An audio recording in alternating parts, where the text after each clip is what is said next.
If you want to know how to pronounce your English letter sounds, this video is for you. Hi, I'm Dr. Derek Lester with Brainstrong, and in this video, I'm going to pronounce each of the sounds and describe the placement of my tongue within the mouth in order to make the sound.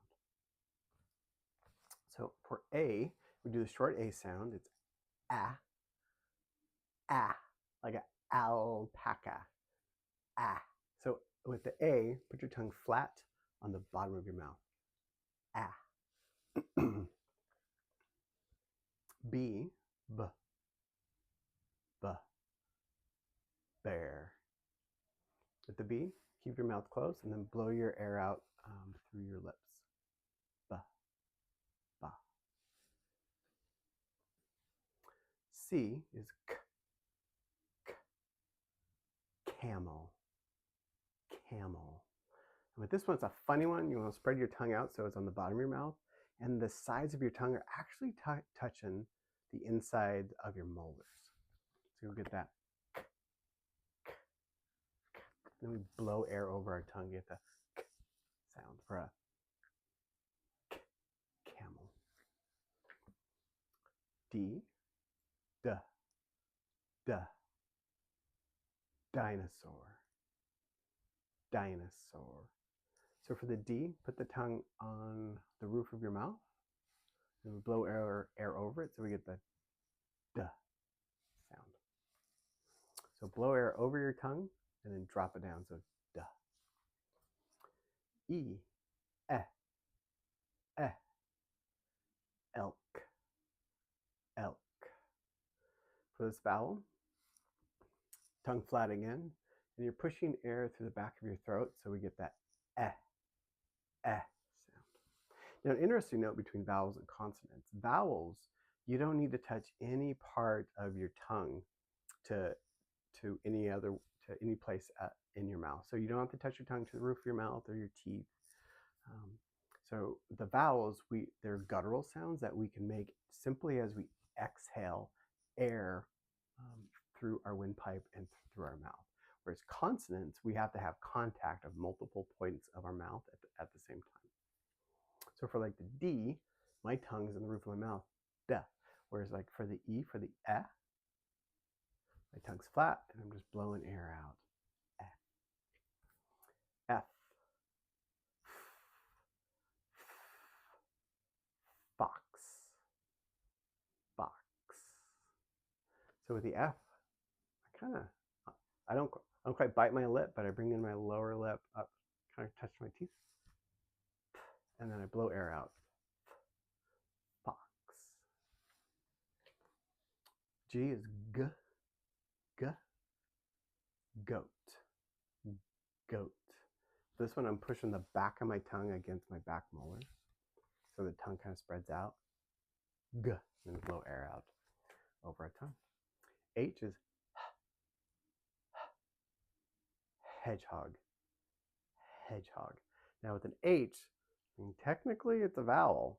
I mean, Old English back in the day, because the H, you're just expelling air over your tongue, so we're not making contact with multiple parts of our mouth with this. So H acts as a vowel, hedgehog, although nowadays we use it as a consonant. I, iguana, iguana. Again with this vowels, tongue's flat. We're blowing air out quickly. So J is j, jellyfish, jellyfish.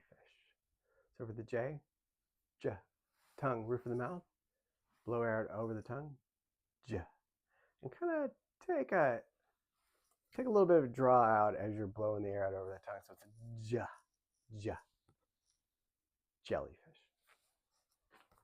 K is k, kangaroo, kangaroo. And tongue up, roof of the mouth, and you blow it out pretty quick. And we drop our tongue down to make that sound. L, lobster, lobster. So our tongue It's actually going to push against our front teeth. Oh, and then we, as we pronounce the L sound, lobster. So the L, our tongue is up just at the back of our teeth, and we're just blowing air over it. Ooh. M, moose, moose. So with the M, we close our lips, and then we hum a little bit. Moose. Our N, we keep our mouth open. So we go N. Now notice that my tongue is the roof of my mouth. N. So narwhal, narwhal. Okay, let's do this. M, close our lips. N, keep our lips open. N. O, ah, ah, otter, otter. Just blowing air out. Get that ah, ah sound. P, p, p, panther, panther. The P, we close our lips and we blow air out. P, p, p. So blow air out as we open our lips out. Panther, panther. Q is a k, k. It's like a hard C sound. K, k. And then when we add that U, that's when we get the qua, qua, quail, quail. But the Q by itself is going to be k. Add that U, then we have the qua, quail. R,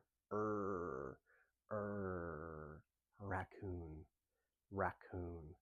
The R sound, we pull our tongue back, and our tongue is actually touching the back of the roof of our mouth on both sides. Pull our tongue back, we get that like a dog growling, raccoon. S, squid, squid. For the S, tongue up, and we just blow air out over our tongue. T, t, t. Turtle, turtle. The T, tongue up before our mouth, and blow air out over it quickly and get that t, t sound. Turtle. U, to get the short U, it's I kind of think of it as like, you know, if a vegetarian zombie's come into your backyard and they want to eat the grass, they go like, we're just blowing air out. The long U sound says its name U. Now we couldn't find an animal that began with a short U sound, so we're kind of searching. So we got unicorn, you know, it's still teaching them the vowel sound, and it's kind of adorable. V, vulture, vulture. Here, how do your top teeth touch your bottom lip and blow air out so it vibrates? That's the V sound, vulture. W, walrus, walrus. So bring your lips together like you're about to whistle and blow air out. Go walrus. X is x. It's kind of the same sound as the Q. It's a k, it's a x. But we go x. Add a little bit of S at the end. X, x. For an X-ray fish. X-ray fish. Y can be a vowel or a consonant. Here we have a consonant, and we have it for ya, yak, yak. And Z, zebra, zebra. For the Z sound, teeth closed, tongue, roof of the mouth, and blow air out. So our the air is coming out actually underneath your tongue, and it's kind of vibrating a little bit. Zebra. Hope this helps.